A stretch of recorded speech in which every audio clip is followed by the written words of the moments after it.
Yo, what's up sa inyo guys? Ito pala ang day 3 ng aming training sa pagpapataas ng talon. So ang training pala namin ngayon guys is jump the chair. So dito muna kami nakapokus guys. Pero bago namin ginawa yung jump the chair na to, so nag-barbell squat muna kami guys. So ayun guys, hindi lang jump the chair yung ginawa namin. So nag-sprint din kami dyan guys para dagdag na rin sa pampalakas ng binti namin at tumaas pa lalo yung talon namin. So dito guys, nakita ko na hindi kaya ng isang kasama ko na talonin yung upuan.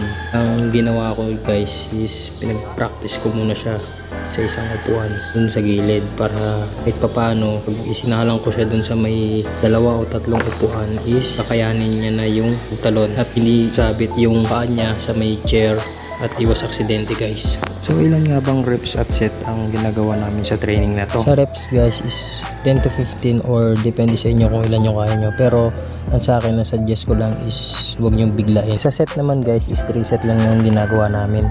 Hindi na kami nagpo 4 set or 5 sets. So dito naman guys is ang ginawa naman namin is nag-sprint na kami guys. Yan. Ang ginawa lang namin reps dyan is 5 lang guys. Balik-balik yan guys. Hanggang 5 lang, 5 reps lang. Yan ang finishing namin guys. Hindi na namin kinabot ng 10 or 15 kasi madali rin mapagod yung aking mga kasama at hindi pa sila sanay sa training na ganyan. Kasi first time lang nilang magawa tong training na to guys.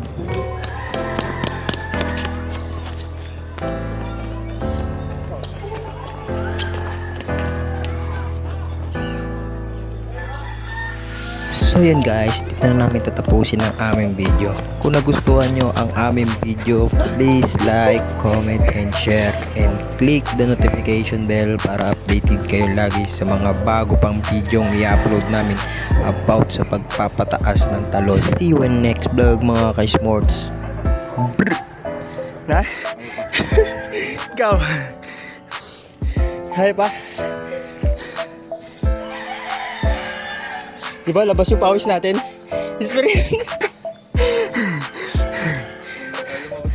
Ha?